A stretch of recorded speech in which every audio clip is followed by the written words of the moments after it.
practical video I will discuss about the header tags with you. So first let me again complete the basic structure of HTML. ठीक है, ये basic structure जो है ये आपको याद हो जाना चाहिए. तो body and then body close then finally HTML close. Alright, तो यहाँ पे हम इसको सेव कर लेते हैं इस फाइल को डेस्कटॉप पे header.html नाम से. डेस्कटॉप पे I am gonna to save it. Save कर दिया इसको. तो ये हेडर नाम से मेरे पास आ गया यहाँ पे. ठीक है, तो इसको जस्ट ओपन कर लेते हैं. So you can see here the file name is again this is the name of the file जो मैंने सेव करी है. तो let's give me a title here. Title open and title close.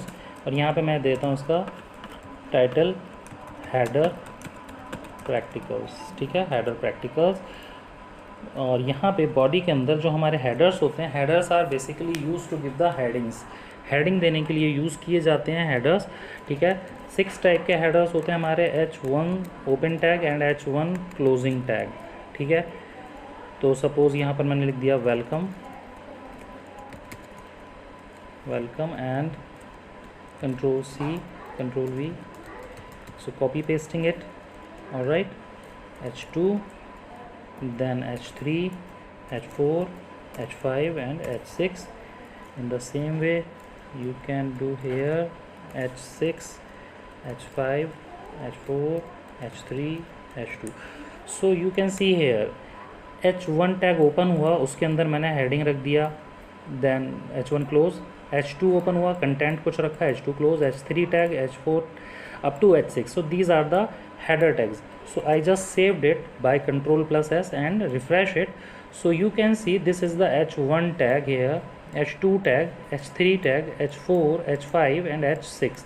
So ये इस तरीके से होते हैं. अगर हमें कोई हेडिंग अपने पेज पे लाना है, ठीक है, इतने बिग साइज़ का, तो हम H1 टैग यूज़ करेंगे. अगर हमें इस साइज़ का चाहिए तो we will use H2, otherwise H3, H4, H5 and H6. Clear है.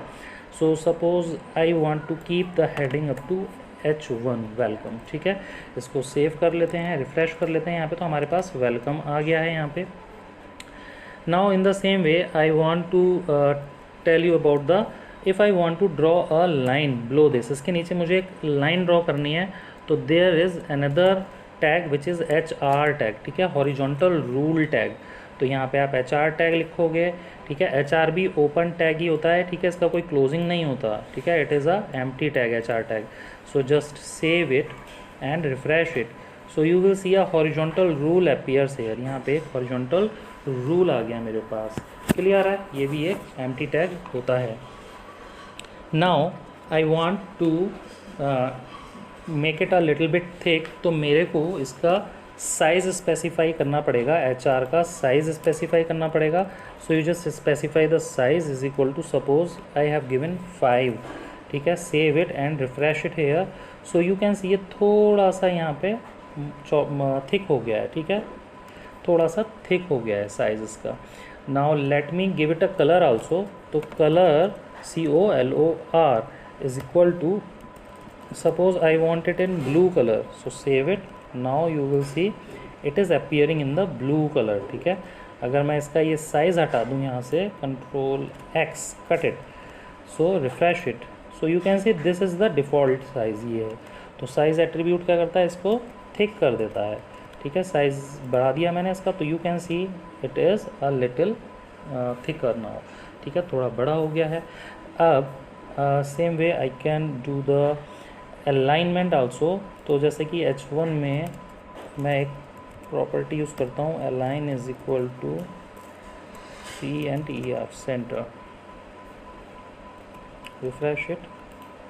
सो यू कैन सी ये जो हमने लिखा था ये सेंटर में आ गया. हेडिंग जो है ये मेरा सेंटर में आ गया. And here is my horizontal rule. अब एक और प्रॉपर्टी मैं यूज़ कर देता हूँ यहाँ पे, BG colour is equal to let me put it yellow. Save it and refresh it. So you can see this is the web page getting designed for me. ठीक है, इस तरीके से ये वेब पेज हमारा डिज़ाइन होना शुरू हो गया है. Alright, so body BG colour is equal to yellow हो गया. Now below this I can either directly type the text और अदरवाइज मैं एक नया टैग इसके अंदर यूज़ कर सकता हूँ। ठीक है, ये जो टैग होता है इसको बोलते हैं हम पैराग्राफ टैग। उसके लिए हम यूज़ करते हैं P tag, P tag open and P tag close. ठीक है, इसके अंदर मैं कुछ भी मैटर टाइप कर सकता हूँ, वट एवर। ठीक है, सो इन HTML, so suppose in HTML to add a paragraph p tag is used। ठीक है, p tag used होता है। ठीक है, इसको रिफ़्रेश कर लेते हैं और यहाँ पे रिफ़्रेश करके देख लेते हैं। In HTML to add a paragraph p tag is use, हमारा p tag यूज होता है।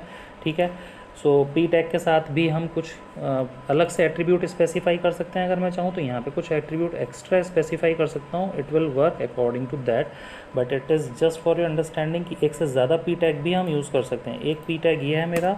ठीक है, if I want to specify another paragraph, एक और नया पैराग्राफ लेना चाहता हूँ, this is another paragraph, save it and now you will see this is another paragraph. तो बाय डिफ़ॉल्ट हमारा ये एक पैराग्राफ है and this is another paragraph. तो बाय डिफ़ॉल्ट इनके बीच में you can see it is this paragraph, this text is not coming from here. ठीक है, ये दूसरे पैराग्राफ से आया है। इसके लिए मतलब जैसे पैराग्राफ्स हमारे होते हैं normally they begin with a new line, तो ये एक न्यू लाइन से बिगन हुआ है। ठीक है, सो अगर हमें ऐसे करना होता है तो we put our text into the paragraph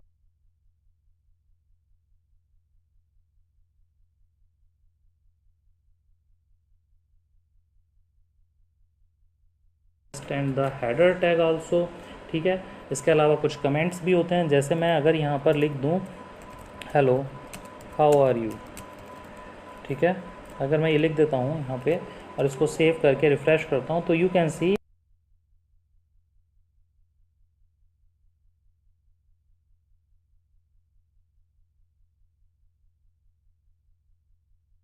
मेरे को लिखना है ऑथर जो है सपोज दैट इज़ आशीष। ठीक है, और कौन सी डेट को बनाया है ये जो हम कोड बना रहे हैं, इट इज़ सपोज 11/8/2020। सो इसको मैंने सेव करा और when I will refresh it so you can सी यहाँ पे ये डिटेल आ गई। तो मैं चाहता हूँ ये चीज़ तो जब कोई कोड ये वाला कोड देखा तो उसको पता लगे कि अच्छा ऑथर ये था, डेट ये थी, बट ये चीज़ यहाँ पे नहीं आनी चाहिए। सो फॉर दैट हम यूज़ करते हैं कमेंटिंग। ठीक है, कमेंटिंग कैसे लगाते हैं, angular bracket exclamation minus minus और उसके बाद जहाँ तक आपको इग्नोर करवाना है टेक्स्ट वहाँ तक आप उस टेक्स्ट को अंदर रख दोगे, किसके अंदर, माइनस माइनस और angular bracket. So this is the opening one and this is the closing one. इनके बीच के में जो भी आप रखोगे that text will be ignored, वो इग्नोर कर दिया जाएगा, ब्राउज़र उसको रीड नहीं करेगा। ठीक है, तो अगर मैं इसको रिफ्रेश करूँ तो यू कैन सी यहाँ से वो टेक्स्ट चला गया है हमारा। तो दिस इज़ अ कमेंट। यहाँ से कमेंट का बस इतना फ़ायदा होता है, हमें पता लग जाता है कि वी कैन पुट एनीथिंग, जो भी हम ऐसा रखना चाहते हैं जिससे किसी को समझ में आ जाए कि कोई भी एडिशनल इन्फॉर्मेशन देनी है हमें, तो we can use commenting for that case only. और कमेंट कैसे लगाते हैं ये आपको समझ में आ ही गया। ठीक है, so now I will discuss another thing in the next video with you। ठीक से कुछ डिफरेंट प्रैक्टिकल डिस्कस करूँगा but in the another video. Alright, so do the practical of this।